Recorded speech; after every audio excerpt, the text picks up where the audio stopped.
Well, good evening and a very warm welcome to all of you. I see it's house full, and that's a very good sign. People are interested in the church's mission and even in the extraordinary month of mission that the church is celebrating, that we already celebrated for the month of October. And as you very well know, we have had many conferences all over Rome, at least, on this issue. And we have, in fact, had the privilege of having the presence of Father Stephen Bevans with us. And so therefore, in keeping with this theme of Maximum Illud, the 100 years that the church is celebrating of Maximum Illud, I invited Father Steve to come and have a chat with us. We have already had a personal meeting with Father Steve before this conference with some of the students who were interested for having an informal kind of a meeting with him, and that was very fruitful, isn't it, Father? It was wonderful. It was wonderful, yeah. For those who perhaps who don't know, we have simultaneous translation from English to Italian. We have Tommaso Bacci, who is there, who is with the mic there translating. So for those who find it difficult to follow English, because the conference is going to be in English, you could go and take your earphones and help yourselves for the Italian translation. So let's get into the conference. I would like to introduce Father Steve Bevans to you. Steve Bevans is a priest in the Society of the Divine Word, the S.V.D, and Louis J. Luspetak, S.V.D. Professor of Mission and Culture, Emeritus at Catholic Theological Union, Chicago, USA. After receiving the licentiate in theology here at the Gregorian in 1972, he taught at Immaculate Conception School of Theology in the northern Philippines from 1973 until 1981. He then returned to the United States to complete the PhD in theology from the University of Notre Dame, and from 1986, he taught at the Catholic Theological Union, Chicago. Steve has written or edited some 20 books or more, among which are Models of Contextual Theology, An Introduction to Theology in Global Perspective, and with Roger Schroeder, Constance in Context, A Theology of Mission for Today, and Prophetic Dialogue, Reflections on Christian Mission Today. He has taught and lectured around the world and is a member of the World Council of Churches Commission on World Mission and Evangelism. Over to you, Father. Thank you very much, Brian. Thank you. And I can't tell you how wonderful it is to be with you today. I never imagined myself lecturing at my alma mater. It's really a marvelous thing. It took almost 50 years, but I'm here, so I'm very pleased with that. Okay, we have to get used to this microphone here. Okay. My topic today, as you see up on the screen, is the topic of Maximum Illud, the challenges then, and then the challenges for the church today. And I hope the title becomes clear as I go through my presentation. I want to begin by recognizing the fact that we live today in an era of what we might call world Catholicism, or as Karl Rahner has called it in a very famous article, which I'm sure everyone here, or most of you, have read in the course of your studies. He calls it the world church. Rahner says in that famous article that the first glimpse of that world church was in the composition of the bishops at Vatican II. He looked back to Vatican Council I and said that at Vatican Council I, there was not one indigenous bishop in the whole council, and that was in 1870.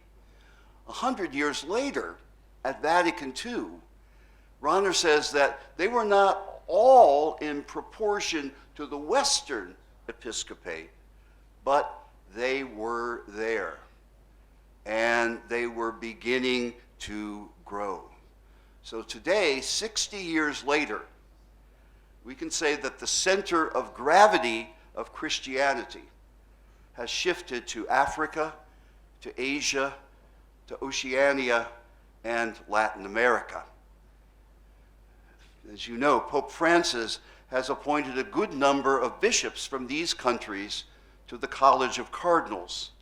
And I think that it shows that the face of Catholicism, the leaders and the entire people, has undergone what the Capuchin theologian, missiologist Walbert Bühlmann said, some 40 years ago, that Catholicism has undergone an epochal shift.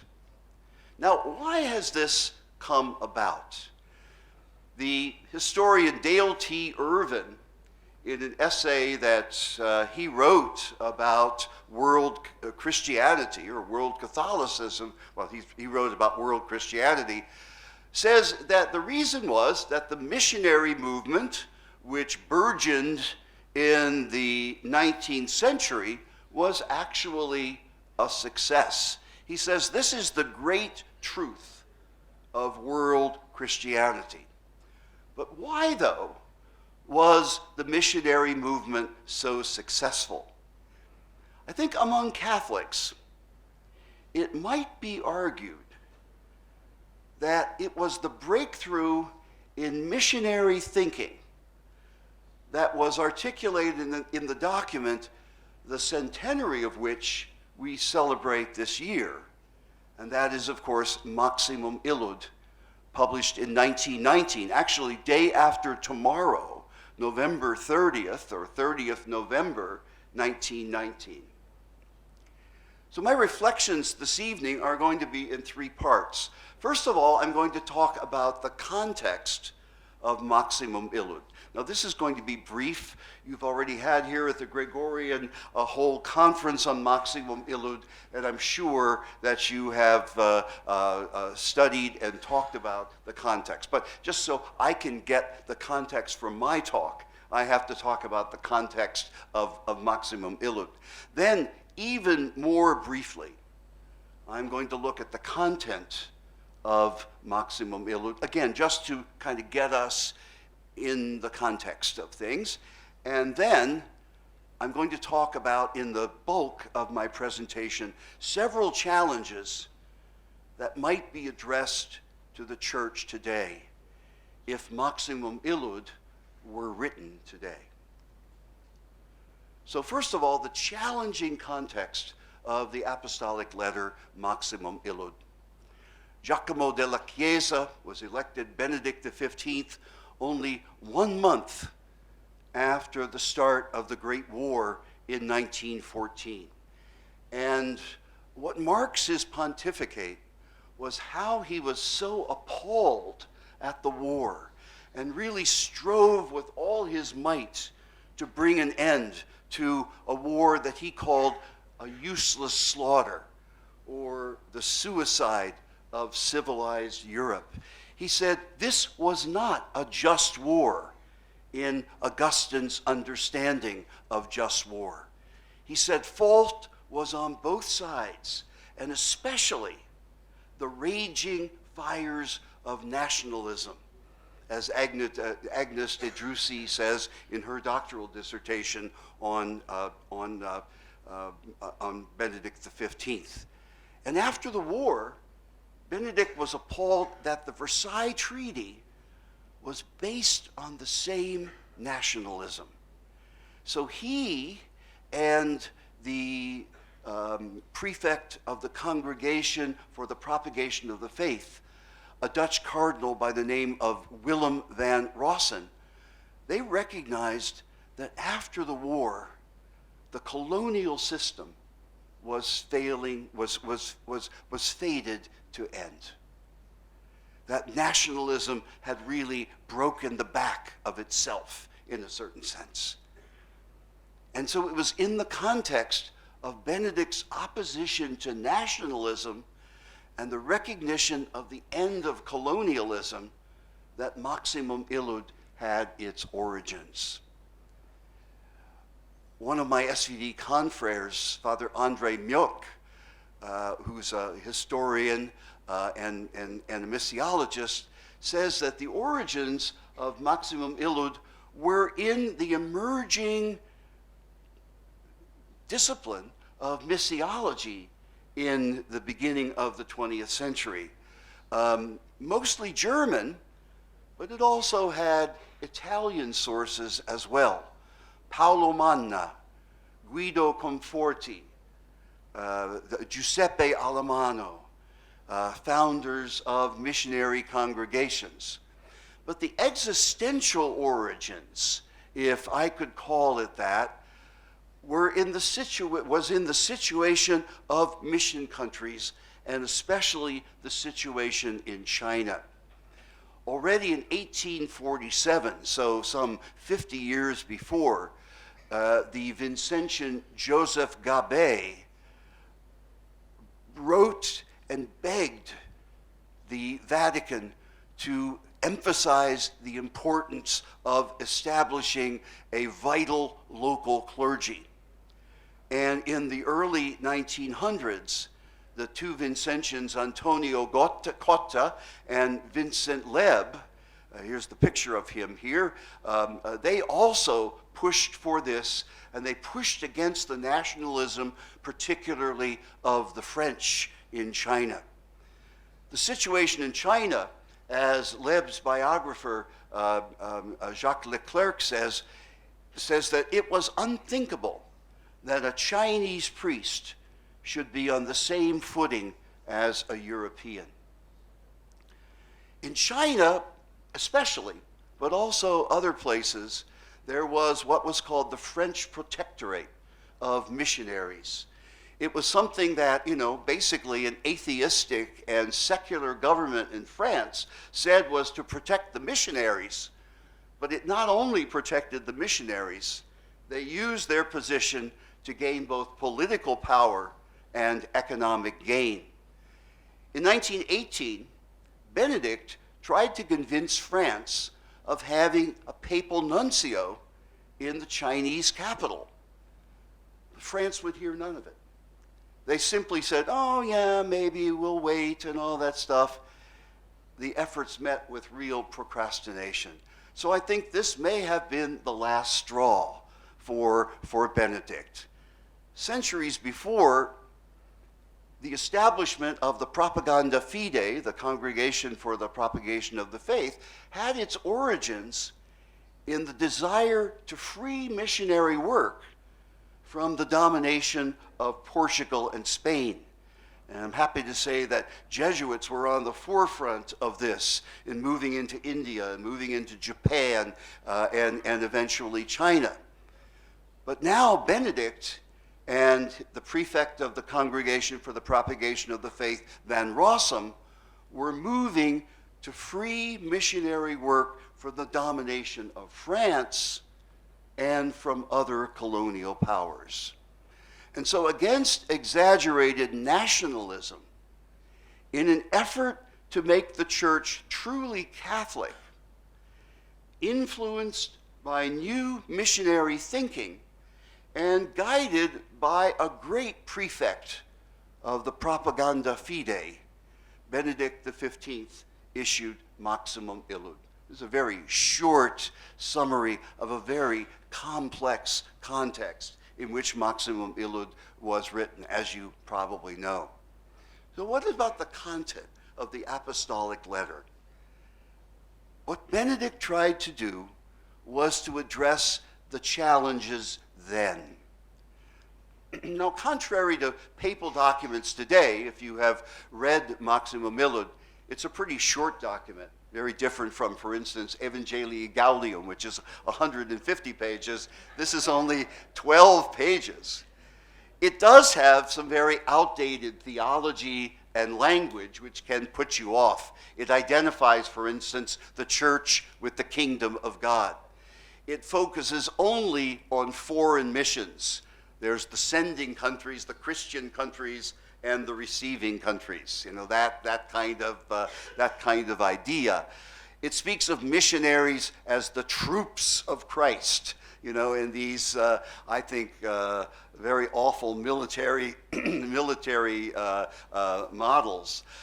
It talks about how mission is to wrest people from the clutches of the devil.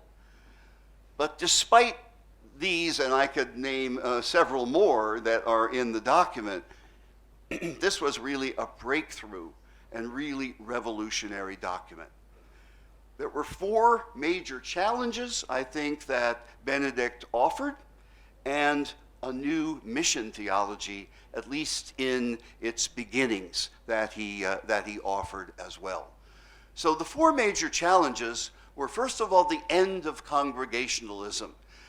There seems to have been, particularly in China, a rivalry between, no Dominican would go where a Jesuit was, and no S.V.D. would go where a Vincentian was, and they wouldn't even cooperate among themselves. Benedict says that's nonsense, let's stop that.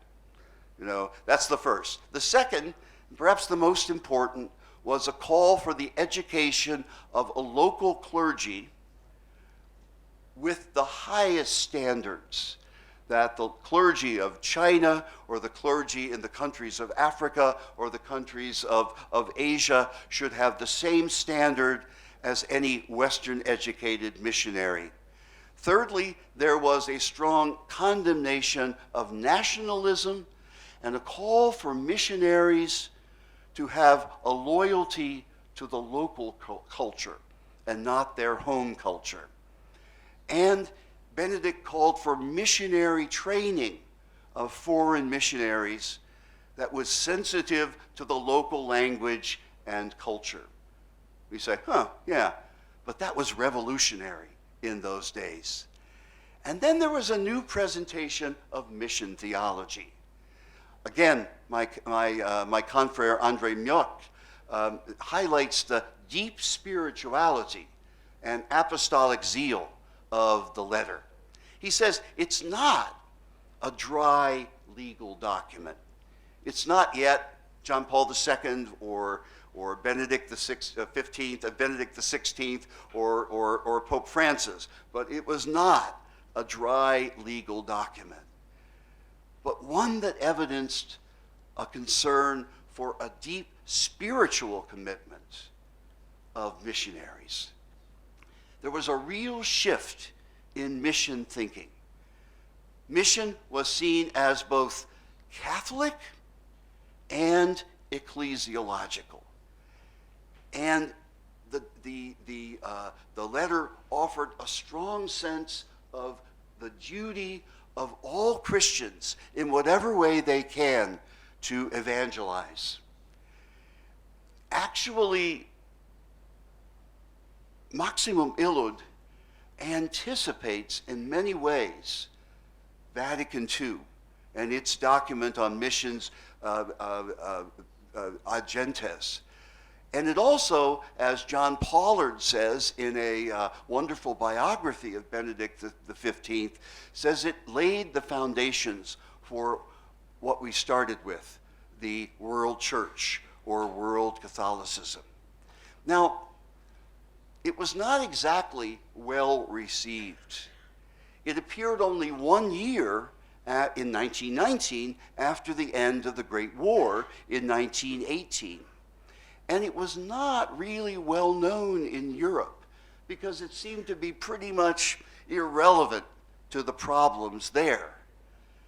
And it was welcomed only by a minority of missionaries out in the field. The majority of missionaries opposed it. They thought it was too radical. They just didn't think it was a very good idea. And so they would say things like, the Pope has been misled, or the Holy Father is moving too quickly. Sounds familiar, doesn't it?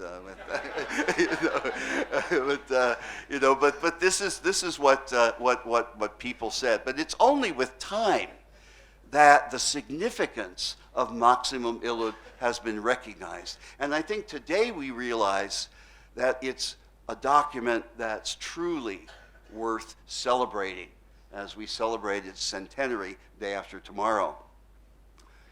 So now, what are the challenges for the church today?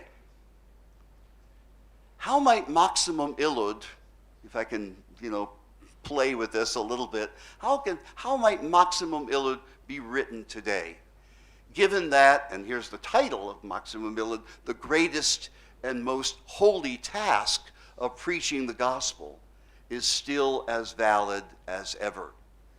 So this evening, I'm going to talk about 4 challenges.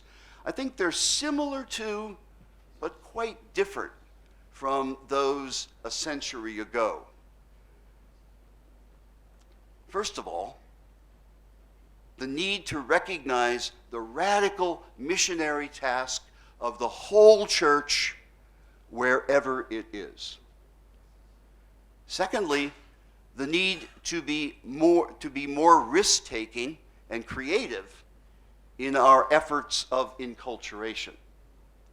Thirdly, the need to rethink our understanding of ministry and governance in the church in the light of mission. And fourthly and finally, the need to cultivate a wider Catholicity and a deeper interculturality in the church, both universal and local. So let's look at each one of these. So first of all, the need to recognize the radical missionary nature of the church. Maximum Illud, as I mentioned before, takes for granted that mission means missions or foreign missions.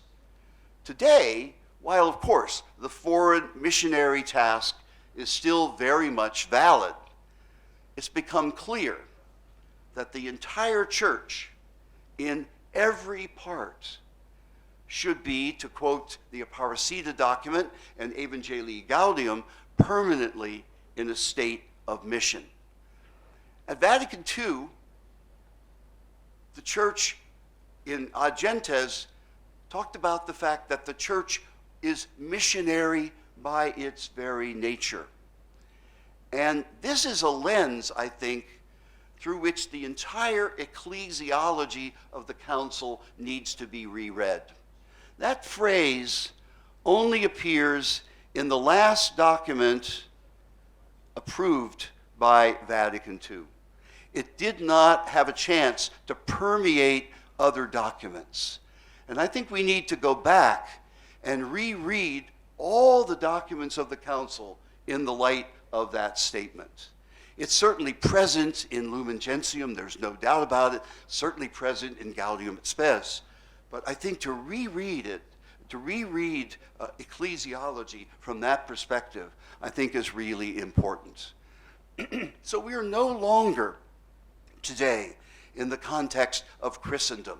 There are no longer sending countries and mission countries. The former sending countries are places of disillusionment and often unbelief. And so the need of dialogue with secular cultures to make Christianity attractive. And I'll talk about Pope Francis's missiology of attraction in my lecture tomorrow. The former mission countries still, many of them, have a minority of Christians and need to engage in interreligious dialogue. And they need movements of social and ecological justice as well. So as Pope Francis says, we need to take a missionary option by which everything in the church has to change. We need a Copernican revolution in ecclesial and pastoral thinking, where everything is, and this is quoting Pope Francis, suitably channeled for the evangelization of today's world rather than for the church's self-preservation. It's interesting that the forthcoming document on curial reform, which very felicitously is called Predicate Evangelium, Preach the Gospel, is, as ecclesiologist Richard Gallardi says, entirely consistent with the ad extra orientation of Francis's ecclesiology. The document combines the congregations for the new evangelization and the evangelizations of peoples into one dicastery, as it calls it now, the dicastery for evangelization. And the listing of the new dicastery comes before, shockingly, the dicastery for the doctrine of the faith, which implies, it seems to me, that doctrine is now at the service of mission and not vice versa. I think some of the controversial proposals of the Pan-Amazonian Synod, like the ordination of married men, the diaconate for women, the Amazonian rite, whatever happens with that, but these come out of the same insight of the priority of the pastoral need over doctrine and custom. Mission must shape the way we act in the church, the way we express, our ever-changing, our never-changing belief. So I think a new papal apostolic letter or encyclical would and should insist on this missionary priority in no uncertain terms. I think it would point to the fact that every situation in which the church finds itself is one in which missionary boundary crossing is necessary. And I think it would highlight the multifaceted nature of evangelization. It's not just the preaching of the gospel, but the incarnation of the gospel in social justice and ecological activism and interreligious dialogue and the enculturation of the gospel and the structures of the church. So this is our first point. It would insist that to be Christian is to be a missionary disciple, one who shares the very life of the missionary God. This is our first point. Now, secondly, the need for more creative efforts of enculturation. Benedict XV's insistence that missionaries learn local languages and have an intimate acquaintance with local ways and be adequately prepared to enter into other cultures and other situations, to study the newly emerging field of missiology, and that local clergy should have the best education, I think are glimmers of what has become a strong papal call for the enculturation of the gospel. But despite this growing encouragement, through, especially since Vatican II, progress in enculturation has been slow and has been hesitant and has often been under suspicion.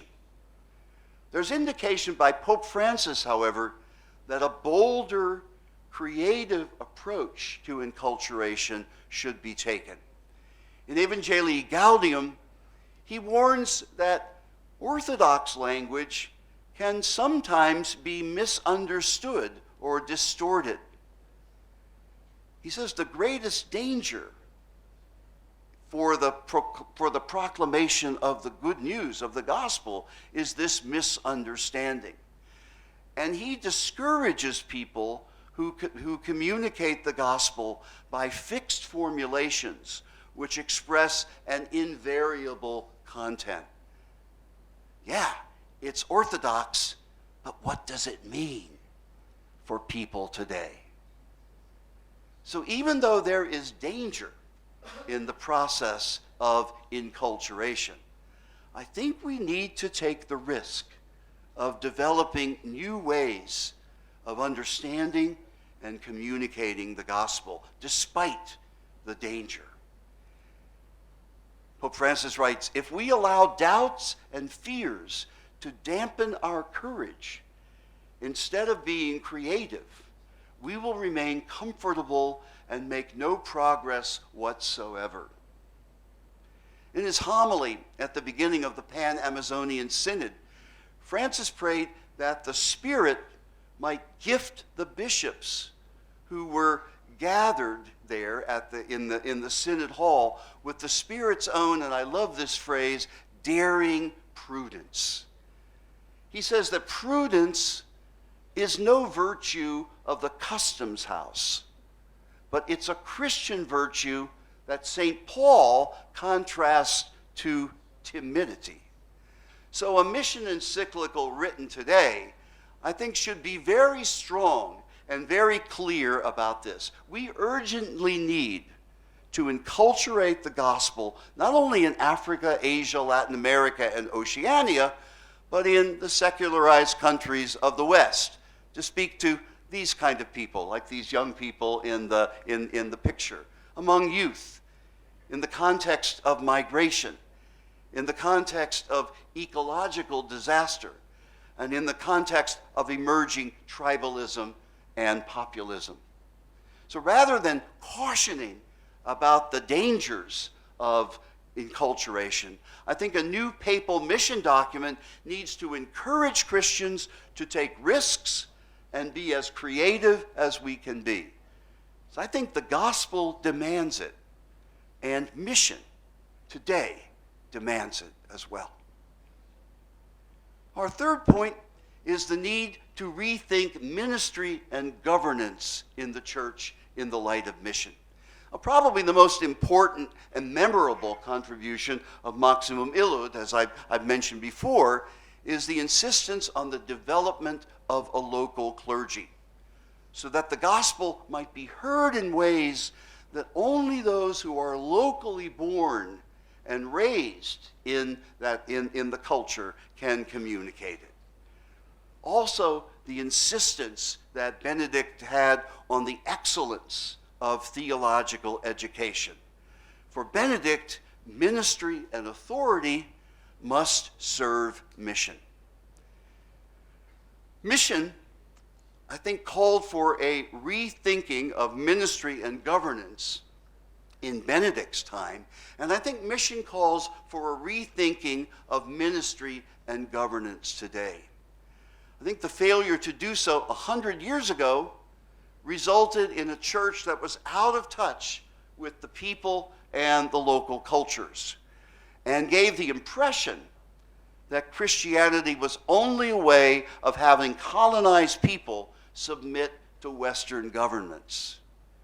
The failure to do so today has resulted in a sexual abuse crisis worldwide that has made the church and its mission incredible, both inside and outside the church.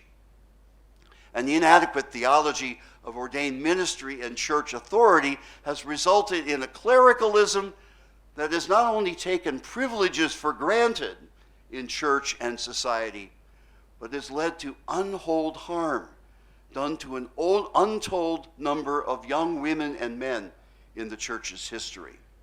On the other hand, the recent Pan-Amazonian Synod has recognized that the needs of mission calls the leadership of the church to rethink its long-standing policy of clerical celibacy, and to consider the ordination to the priesthood of proven local leaders, and to recognize the diaconal ministry of women and ordain them to it.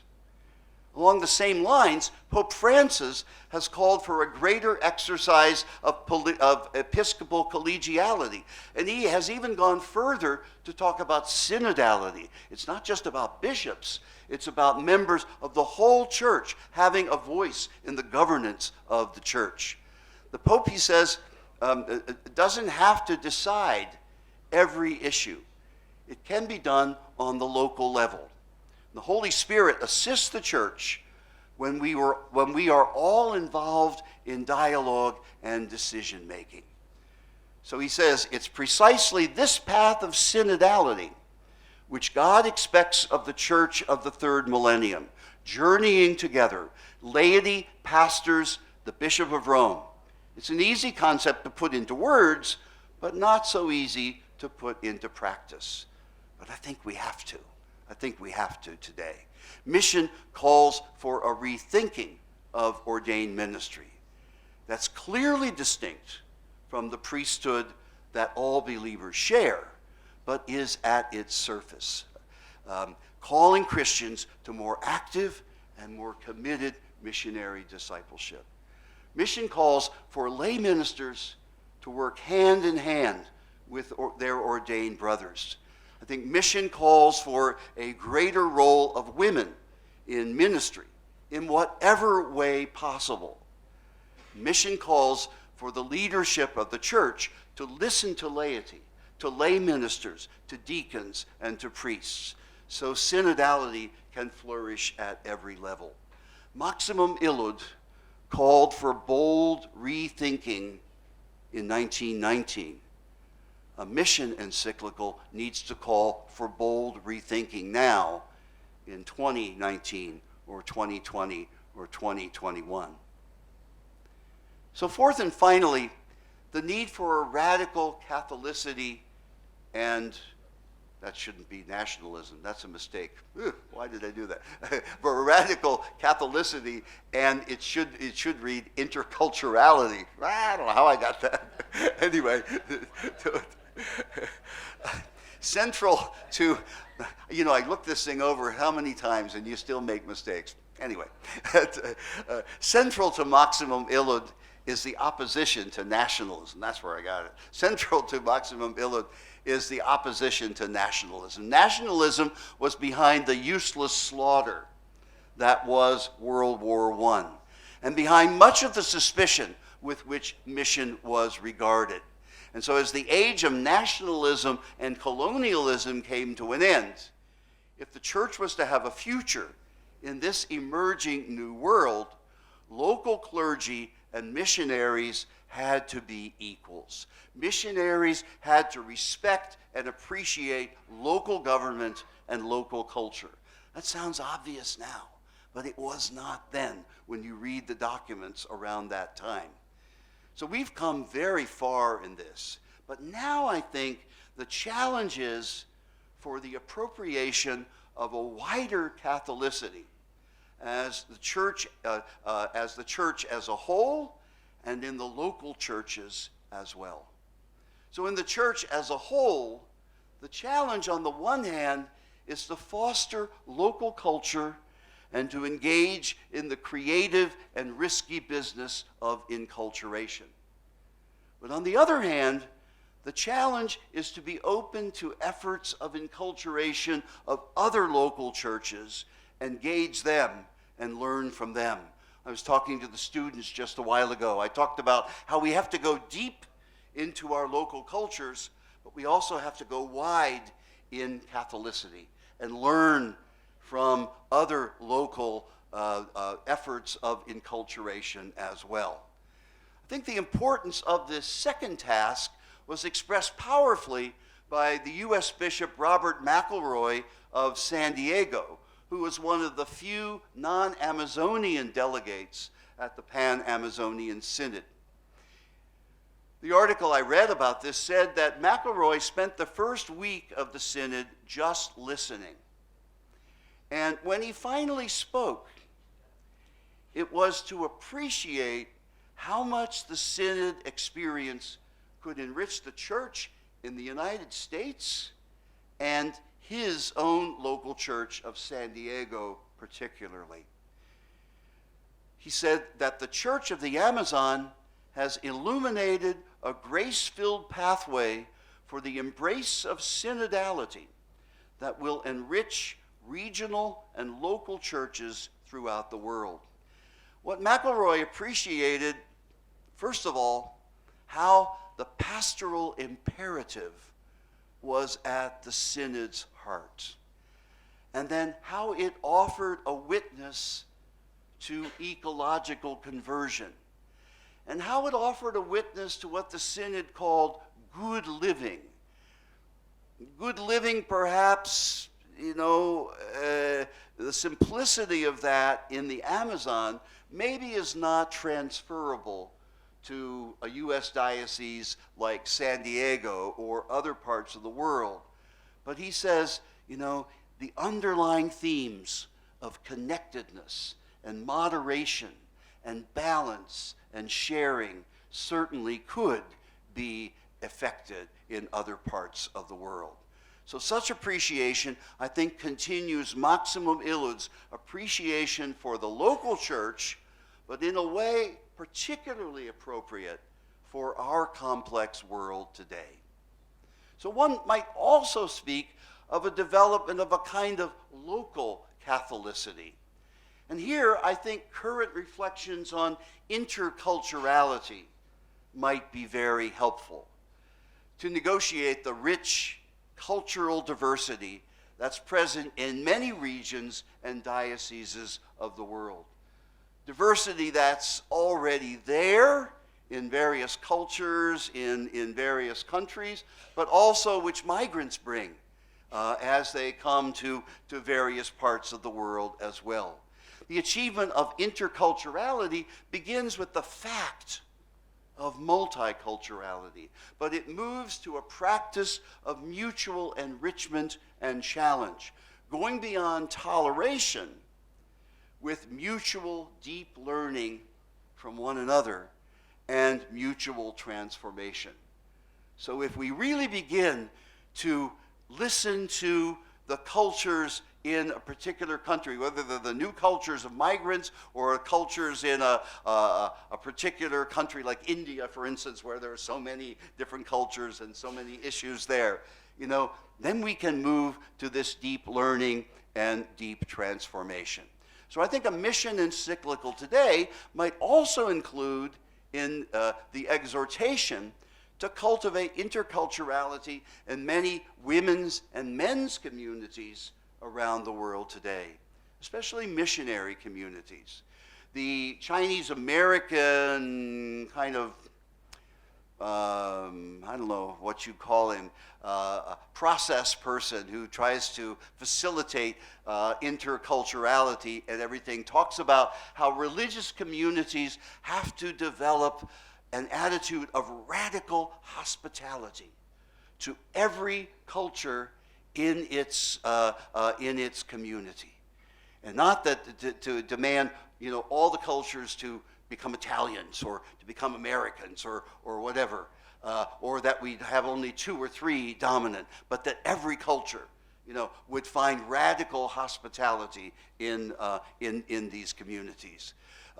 S.V.D. missiologist Marcelo Cataneo writes that interculturality is achieved no longer when we focus on folkloric aspects. That's so superficial. But real personal interaction to challenge one another and learn to work together. So whether it's in local church or religious communities, this is not easy, but it's something that is consciously created. In any case, it's a challenge, I think, that is worthy of Maximum Illud's being taken seriously today. So just a few words of conclusion. Maximum Illud, as I said before, is a revolutionary breakthrough document. It's called the Magna Carta of modern missionary thinking. And I think it's certainly a document worth celebrating. Before I began my research for this talk, I'd read Maximum Illud, sure, I didn't think that much of it. But when you begin to dig down, you really find this is a real breakthrough in missiological thinking. But our celebration should not just be about what the apostolic letter accomplished, but it's an opportunity to see how its spirit might inspire us today to really move to some of the challenges in the church that we need to face when we take mission as the basis for our understanding of the church. Now, this is what I've tried to do in these reflections. So thank you very much.